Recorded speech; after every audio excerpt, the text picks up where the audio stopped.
আজকে বলবো সমালোচনার মোকাবেলা করবেন যেভাবে।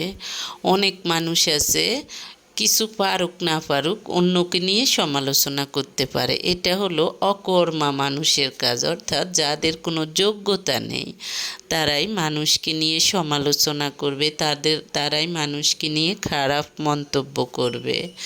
তাই কিছু মানুষ থাকবে আপনাদেরকে বাজে মন্তব্য করে ফিসিয়ে দেওয়ার জন্য। আপনি যেভাবে নিজেকে সামলাবেন, আজকে আমি তেমনি একটি গল্প বলবো আপনাদের কাছে। বহুকাল আগের কথা। এক দুপুরে নাসিরউদ্দিন হোজা তার বালক পুত্রকে নিয়ে গাধার পিঠে চড়ে বাজারে যাচ্ছিলেন।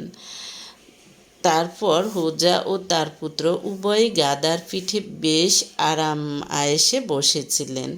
কিছু দূর যাওয়ার পর একজন বলল, দেখো কি নির্দয় লোকগুলো, একটা দুর্বল পশুর উপর দুজন চেপে বসেছে, গাধাটার জন্য একটুও মায়া হয় না। এসব শুনে হোজা কী করলো, লজ্জিত হলো এবং গাধার পিঠ থেকে নেমে গেল।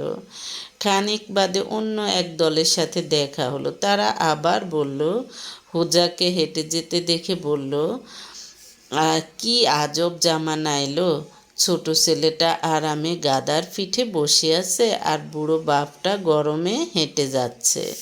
যাক, কী করবে। তারপর দুজনই গাধার পিঠ থেকে নেমে গেল। এরপর আবার হাঁটতে শুরু করলো। কিছু দূর যাওয়ার পর আবার যখন দেখা হলো আরেক দল মানুষের সাথে, তারা বলল, কি বোকা মানুষ, গাধাটাকে সাথে নিয়ে যাচ্ছে অথচ বাপ বেটা দুজনই হেঁটে যাচ্ছে। এরপর কি করবে তারা, এটা শুনেও অবশেষে তিনি এবং তার ছেলে উভয় গাধার পিঠ থেকে নেমে পড়লেন এবং যখন গাধাটিকে নিয়ে হাঁটতেছে, তারপর আবার মানুষ বলল, দুনিয়াতে এমন বোকাও আছে, সঙ্গে এমন একটা সুন্দর গাধা অথচ কেউ তার পিঠে ওঠে না। গাধাটা কি শুধু বয়ে বেড়ানোর জন্য? এ পর্যায়ে হোজা ও তার ছেলে উভয় ক্লান্ত ও বিরক্ত হয়ে পড়লেন। মানুষের কথায় কান দিতে গিয়ে তাদের নাজেহাল অবস্থা হয়ে গেল। তখন তারা দুজন সিদ্ধান্ত নিলেন, গাধাটাকে বাঁশে ঝুলিয়ে কাঁধে তুলে হাঁটতে শুরু করলেন। এই অদ্ভুত দৃশ্য দেখে বাজারের লোকজন হাসতে হাসতে প্রায় গড়িয়ে পড়ল।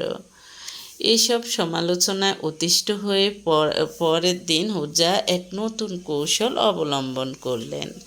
আচ্ছা, যা হোক, পরের দিন সে অন্যভাবে কী করলো, উল্টোভাবে বসলো, যাতে মানুষ কি বলে না বলে সে না শুনে। এই কথাটা আমি বললাম কেন, যখন আপনি কাজ করতে